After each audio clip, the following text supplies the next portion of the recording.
Friend, कैसे हैं आप सब। स्वागत है फिर से आपका हमारे इस YouTube चैनल पे। मैं हूं चंद्रशेखर।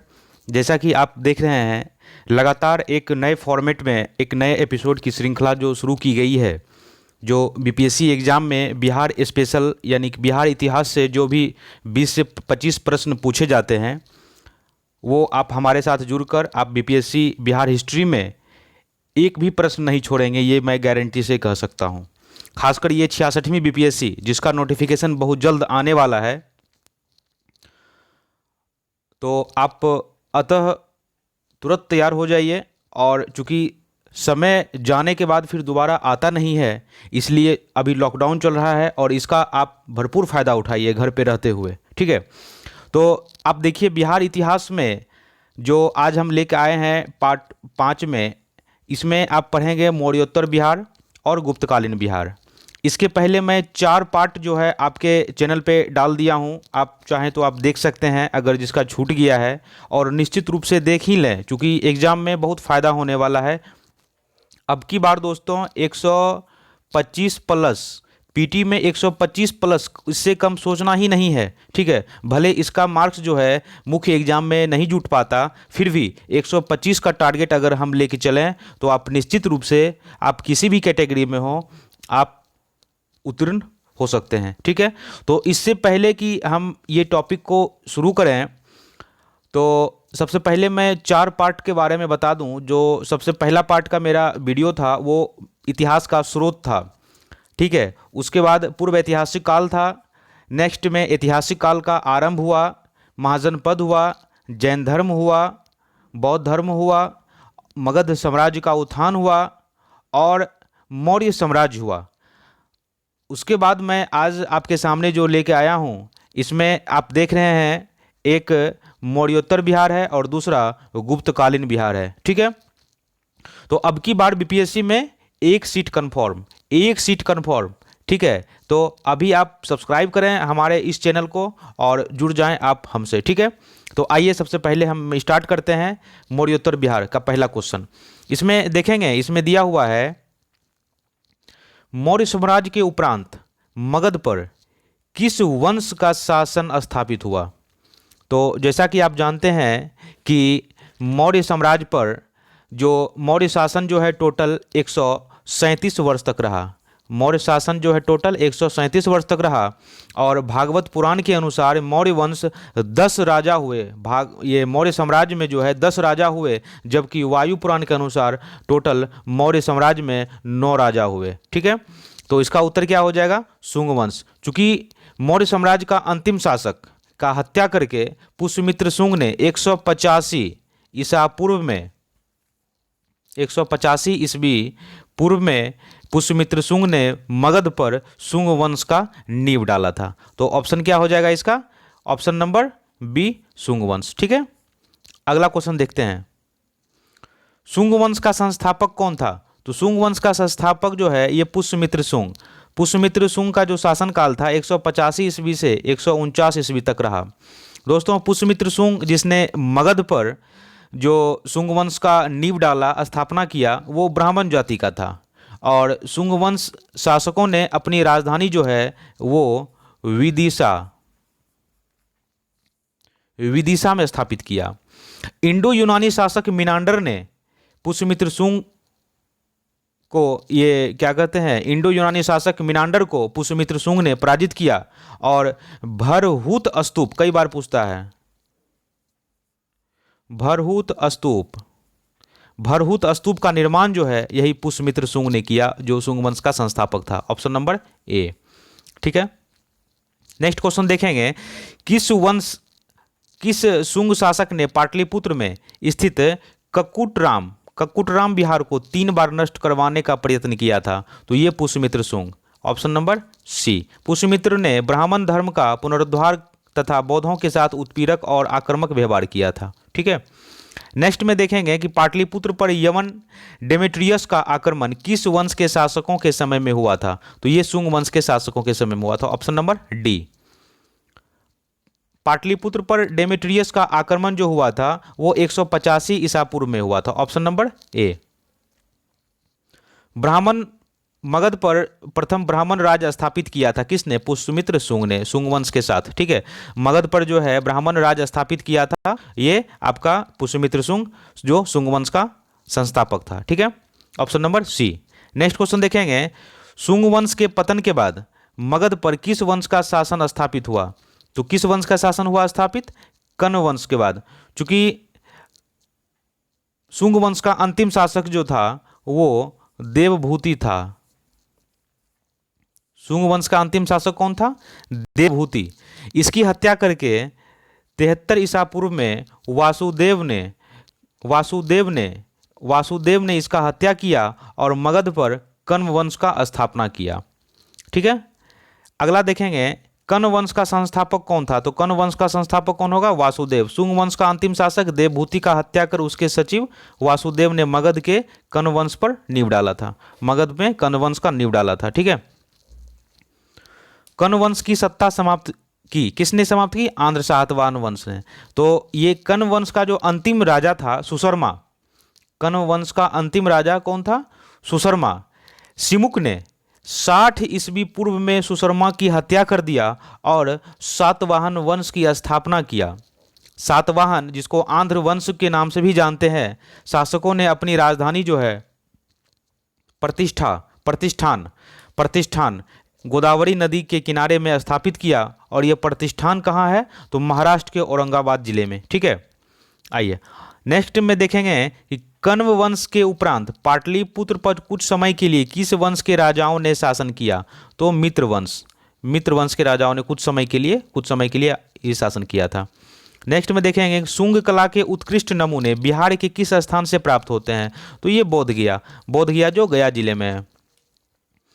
कनिष्क ने पाटलिपुत्र में किस बौद्ध विद्वान को अपने दरबार में प्रश्रय दिया था? तो कौन सा विद्वान था ये? अशुघोष।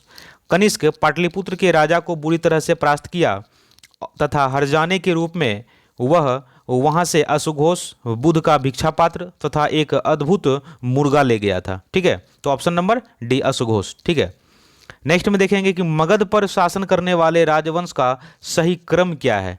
तो सही क्रम जो मगध पे जो शासन किया था, सबसे पहले हर्यक वंश, उसके बाद शिशुनाग वंश, उसके बाद नंद वंश, उसके बाद मौर्य वंश, और तब आया शुंग वंश, और लास्ट में कण्व वंश, जिसका हत्या करके सातवाहन वंश का स्थापना किया कौन? सिमुक। Option number C. बहुत इंपॉर्टेंट क्वेश्चन है, कई बार सीक्वेंस मिलाने के लिए दे दिया जाता है, तो इसको आप देख लेंगे एक बार। नेक्स्ट है कि शुंग वंश की राजधानी कहाँ थी? तो शुंग वंश का जो राजधानी था वो पाटलिपुत्र था, और कण्व वंश का जो राजधानी था ये भी पाटलिपुत्र है। तो ये दोनों क्वेश्चन जो है वेरी वेरी इंपॉर्टेंट है, कई बार मिलान में पूछ चुका है, आगे भी इसको आप देख लेंगे। कलिंग शासक खारवेल ने मगध पर आक्रमण किया, तो ये पहली शताब्दी ईसा पूर्व के अंत में किया था, ऑप्शन नंबर ए। नेक्स्ट है, कलिंग नरेश खारवेल ने कहाँ से कीमती उपहार प्राप्त किया था?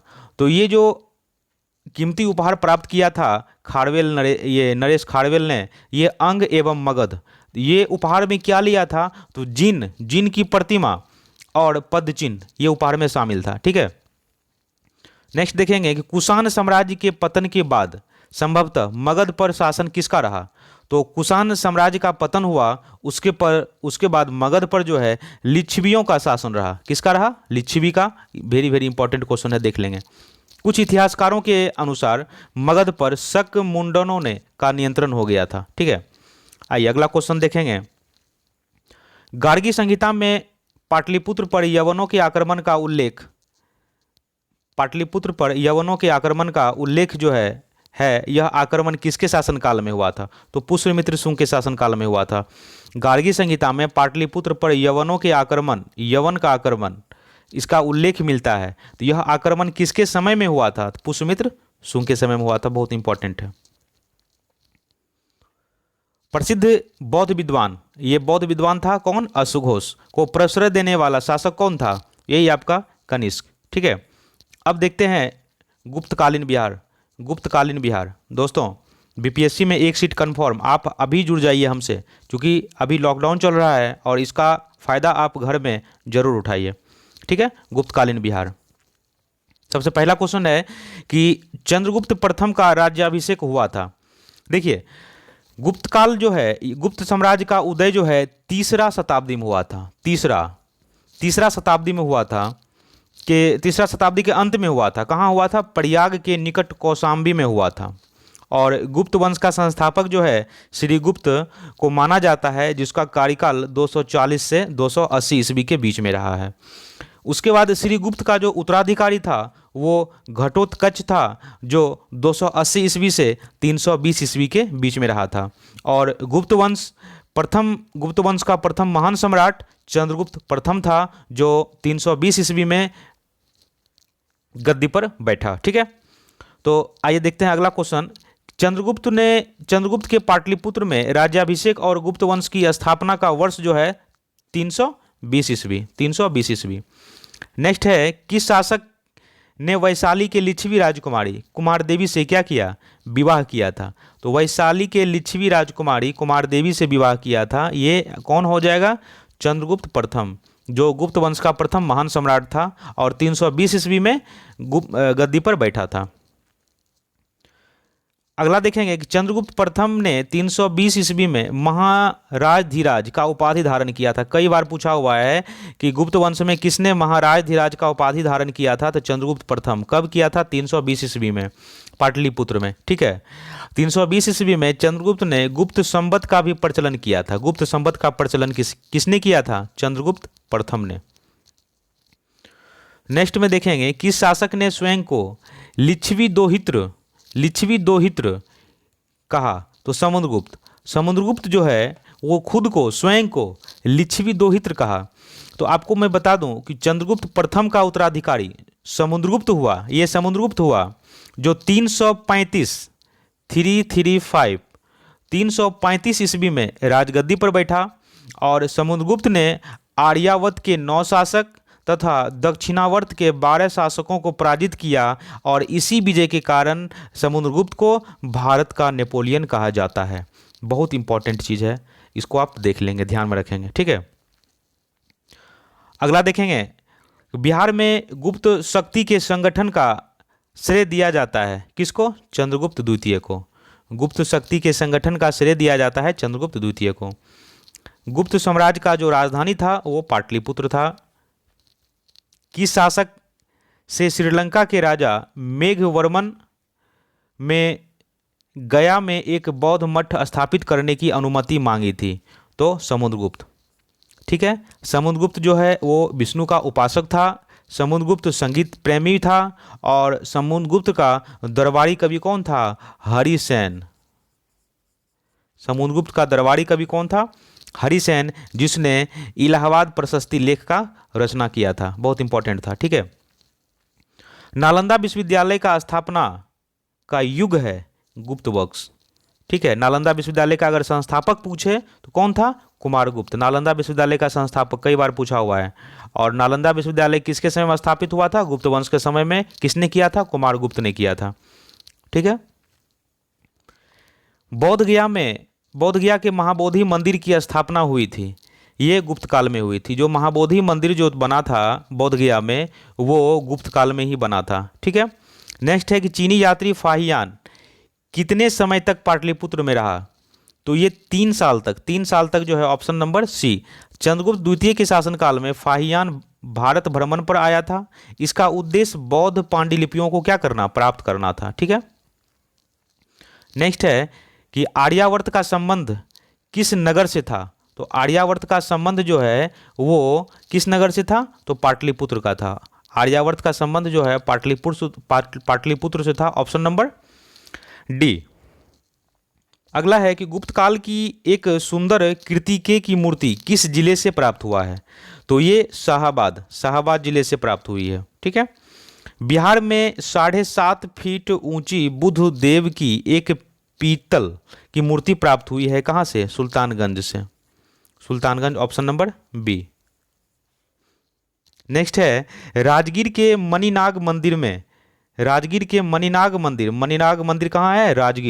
राजगीर के मणिनाग मंदिर में पत्थर पर खोदे हुए गणेश, विष्णु तथा नाग नागिनों के चित्र हैं। यह किस काल का है? तो गुप्त काल का है। ठीक है, नेक्स्ट देखेंगे, राजगीर में स्थित जरासंध की बैठक का निर्माण किस काल में माना जाता है? तो ये भी गुप्त काल में हुआ। जरासंध का जो बैठक हुआ था राजगीर में, वो किस काल में हुआ था? तो गुप्त काल में हुआ था। ऑप्शन नंबर बी इंपॉर्टेंट है, देख लेंगे आप।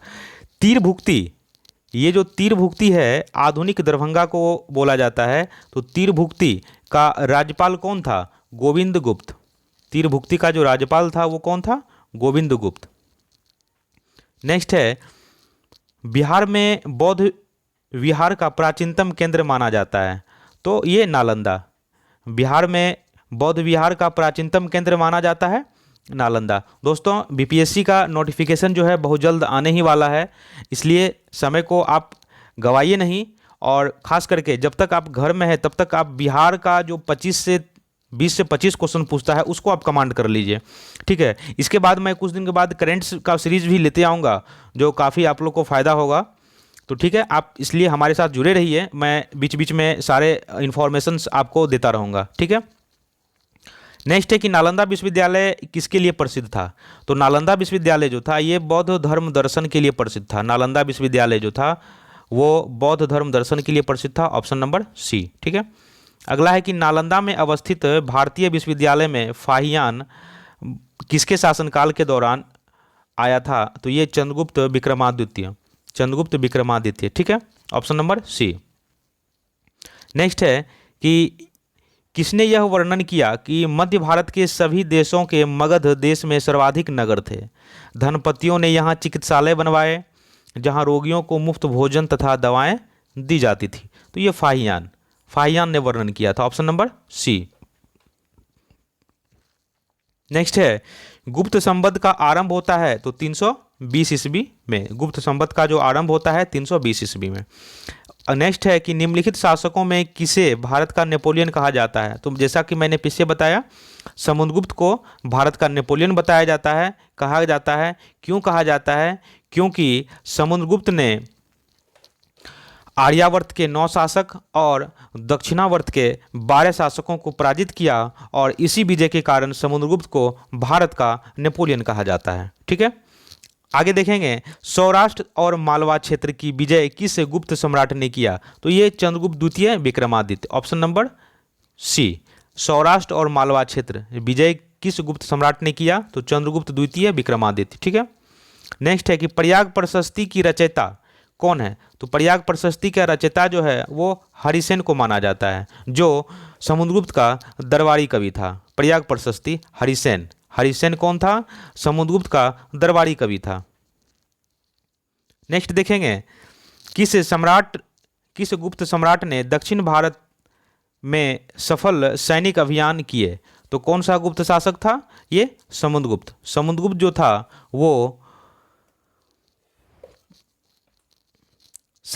था वो दक्षिण भारत में सफल अभियान किया था, ठीक है। नेक्स्ट है कि प्रयाग प्रशस्ति में किस सम्राट के विजय अभियानों की चर्चा किया गया है? तो ये समुद्रगुप्त जो है प्रयाग प्रशस्ति में किस सम्राट के विजय अभियान की चर्चा किया गया है? तो Samudragupta. Option number D. Next है, गुप्त साम्राज्य के पतन का क्या कारण था? गुप्त साम्राज्य के पतन का कारण आइए देखते हैं। तो सबसे पहले इसमें देख लेंगे कि ये हून का आक्रमण पतन का कारण था। दूसरा है प्रशासन की सामंती स्वरूप, ये भी पतन का कारण था।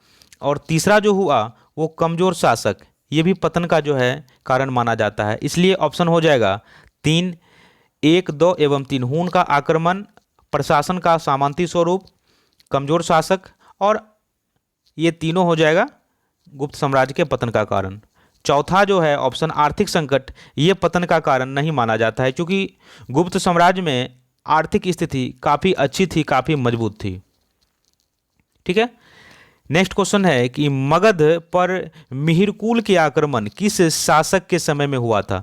तो मिहिरकुल का जो आक्रमण हुआ था वो नरसिंह गुप्त के समय में हुआ था। ऑप्शन नंबर डी, मिहिरकुल का आक्रमण बहुत इंपॉर्टेंट है, मिहिरकुल का आक्रमण, ठीक है। अगला देखते हैं, गुप्त काल का ज्ञान विज्ञान का विकास जो है इसका स्वर्णिम युग था और इसमें योगदान करने वाले विद्वान कौन कौन से थे? तो आप जैसा देख सकते हैं इसमें वराहमिहिर था, इसमें आर्यभट्ट था, इसमें ब्रह्मगुप्त था। तो ये तीनों था इसमें, जो गुप्त काल के ज्ञान विज्ञान के विकास का स्वर्णिम युग कहा जाता है। ये तीनों मिलके काफ़ी योगदान दिया था गुप्त काल में, इसीलिए गुप्त काल को ज्ञान विज्ञान के विकास का स्वर्णिम युग कहा जाता है, ब्राह्मीर को, आर्यभट्ट को और ब्रह्मगुप्त को। ठीक है, तो ये टॉपिक जो है गुप्तकाल बिहार जो है, गुप्तकालीन बिहार, ये समाप्त होता है। उम्मीद करते हैं कि आप को काफ़ी पसंद आया होगा और इससे एक भी क्वेश्चन छूटने की संभावना नहीं है, खास करके बिहार इतिहास में, अगर प्राचीन से क्वेश्चन पूछेगा तो। ठीक है, मैं अगले टॉपिक को लेकर के आऊँगा नेक्स्ट वीडियो में, वो होगा मगध के प्रवर्ती गुप्त शासक और गुप्तोत्तर और बिहार, उसके बाद पालकालीन बिहार, मिथिला के कनाट शासक। ठीक है, उसके बाद फिर हम आएंगे ये मेडाइवल हिस्ट्री यानी कि मध्यकालीन भारत, उसके बाद देखेंगे उसमें सल्तनत काल का। ठीक है, तो अगर आप नए हैं इस चैनल पे, सब्सक्राइब कीजिए, शेयर कीजिए, बेल आइकन को दबाइए। ठीक है ना, और ज़्यादा से ज़्यादा इसको आप इससे फ़ायदा उठाइए। ठीक है।